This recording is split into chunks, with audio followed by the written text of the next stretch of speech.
నమస్తే, welcome to meta news. ఇక మ్యాటర్లోకి వచ్చేస్తే ఏపీ రాజకీయాల్లో నందమూరి బాలకృష్ణ ట్రెండ్ సెట్టర్, హిందూపురానికి రారాజు, ఓటమి ఎరగని లెజెండ్. ఆయన కోరుకుంటే ఏ పదవైనా వస్తుంది, కానీ ఆయన కోరుకోరు. బావగారు వియంకుడైన సీఎం చంద్రబాబుని అడిగితే ఆయన కాదనరు, కానీ బాలయ్య అడగరు. కానీ ఆయన అభిమానులు, నియోజకవర్గ నేతలు కూడా బాలయ్యను మంత్రిగా చూడాలని తెగ కోరుకుంటున్నారట. నందమూరి బాలకృష్ణకు మంత్రి పదవి ఇవ్వాలంటూ ఆయన అభిమానులు, కార్యకర్తలు కొత్త డిమాండ్లు తెరపైకి తేవడం చర్చనీయాంశంగా మారింది. సొంత నియోజకవర్గంలో 3 రోజులుగా పర్యటిస్తున్న బాలయ్యను మంత్రిగా చూడాలని తమ కోరికను స్థానిక కార్యకర్తలు నినాదాలు చేస్తూ ప్లకార్డులు ప్రదర్శిస్తూ వినూత్నంగా వ్యక్తం చేశారు. హిందూపురం నుంచి వరుసగా 3 సార్లు గెలిచిన బాలయ్యకు ఇలాంటి పరిస్థితి రావటం ఇదే తొలిసారి. ఈ విషయం రాజకీయ వర్గాల్లో కూడా హాట్ టాపిక్ అవుతుంది. హిందూపురం పర్యటనలో ఒక అభిమాని బాలయ్య కారుకి అడ్డంగా నిలబడి తన మనసులో మాట బయటపెట్టాడు. బాలయ్య మంత్రి పదవి తీసుకోవాలని అభిమానుల కోరిక అంటూ ప్లకార్డులు ప్రదర్శించారు. మరికొందరు రోడ్డుకు ఇరువైపులా నిలబడి మంత్రి పదవి ఇవ్వాలని డిమాండ్ చేస్తూ నినాదాలు కూడా చేశారు. ఈ అనూహ్య పరిణామాన్ని చూసిన బాలయ్య కారు దిగి ఏమీ మాట్లాడకుండా నవ్వుతూ వారిని సముదాయించే ప్రయత్నం చేశారు. దేనికైనా సమయం వస్తుంది, కార్యకర్తలకు నచ్చజెప్పి అందరికీ షేక్ హ్యాండ్ ఇచ్చి అక్కడి నుంచి ముందుకు కదిలారు. టీడీపీ కంచుకోట హిందూపురం నుంచి హ్యాట్రిక్ ఎమ్మెల్యేగా కొనసాగుతున్న బాలకృష్ణకు మంత్రి పదవి పైన పెద్దగా మక్కువ లేదనే ప్రచారం కూడా పార్టీ వర్గాల్లో ఉంది. బావ చంద్రబాబు నాయుడు ముఖ్యమంత్రిగా, అల్లుడు లోకేష్ మంత్రిగా ఉన్నప్పుడు తనకు మంత్రి పదవి అవసరం లేదనేది ఆయన ఉద్దేశంగా చెప్తున్నారు. ముఖ్యమంత్రికి కుమారుడుగా, మరో ముఖ్యమంత్రికి వియ్యంకుడుగా ప్రభుత్వంలో సూపర్ పవర్స్లో ఉన్నప్పటికీ ఆయన ఎప్పుడూ తన పరిధి దాటి వ్యవహరించలేదు. తన నియోజకవర్గ అభివృద్ధి పనులను చూసుకోవటం, పార్టీ కార్యక్రమాల్లో పాల్గొనడం వరకే ఆయన పరిమితం అవుతున్నారు. ప్రభుత్వానికి సంబంధించి ఏ కార్యక్రమంలోనైనా చురుగ్గా పాల్గొంటారు. ఫ్రీ బస్ పథకంలో ఆయన బస్సు నడిపారు.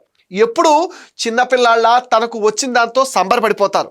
ఒకవైపు రాజకీయాల్లో, మరోవైపు తన తల్లి బసవతారక ఆసుపత్రి ద్వారా లక్షలాది మందికి మెరుగైన వైద్యం కూడా అందిస్తూ ముందుకు సాగుతున్నారు. బాలకృష్ణకు మంత్రి పదవి చేపట్టేందుకు అన్ని అర్హతలు ఉన్నాయని అభిమానులు, కార్యకర్తలు చాలా బలంగా నమ్ముతున్నారు. ఈసారి కొత్తగా గెలిచిన వారికి, అలాగే పవన్ కళ్యాణ్ లాంటి వారికి మంత్రివర్గంలో చోటు దక్కిన నేపథ్యంలో బాలయ్యకు కూడా మంత్రి పదవి ఇస్తే బాగుంటుంది అంటున్నారు. ఆయన కోరుకుంటే మంత్రి అవడం పెద్ద విషయమీ కాదని, అయితే సామాజిక సమీకరణాలు, మంత్రివర్గ కూర్పు కారణంగా చంద్రబాబు పైన ఒత్తిడి లేకుండా బాలయ్యే స్వచ్ఛందంగా దూరంగా ఉంటున్నారని పార్టీ వర్గాలు కూడా చెప్తున్నాయి.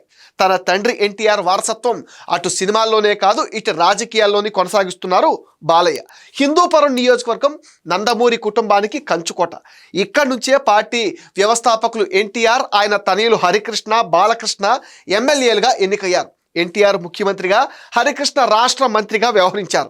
బాలయ్య 3 సార్లు గెలిచినా ఇప్పటి వరకు మంత్రి పదవి చేపట్టలేదు. తాతమ్మ కళ సినిమాతో బాలకృష్ణ సినీ రంగ ప్రవేశం చేశారు. తెలుగు సినీ పరిశ్రమలో బాలయ్య 50 ఏళ్ళు స్వర్ణోత్సవ వేడుకలు చాలా ఘనంగా జరిగాయి. 50 సంవత్సరాలు నటుడిగా ప్రస్థానం సాగించి ఇప్పటికీ దాన్ని కొనసాగించడం మామూలు విషయం కాదు. మధ్యలో ఎన్నో ఫ్లాపులు, మరెన్నో డిజాస్టర్లు వచ్చినా తనదైన శైలిలో వాటన్నిటినీ అధిగమించి ఈరోజు ఆయన బ్లాక్ బస్టర్ హీరోగా తనకంటూ ప్రత్యేకమైన రికార్డులు క్రియేట్ చేసుకున్నారు.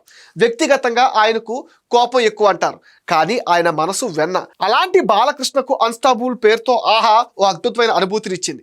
దీంతో బాలయ్య ఆవాల గోపాలాన్ని అలరించే హీరోగా మారిపోయాడు. భారతదేశంలో 50 ఏళ్ల పాటు నటుడుగా కొనసాగిన అత్యంత కొద్ది మందిలో నందమూరి బాలకృష్ణ ఒకరు.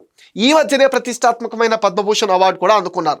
బాలయ్య సుదీర్ఘ కెరియర్లో 100కు పైగా చిత్రాల్లో నటించారు.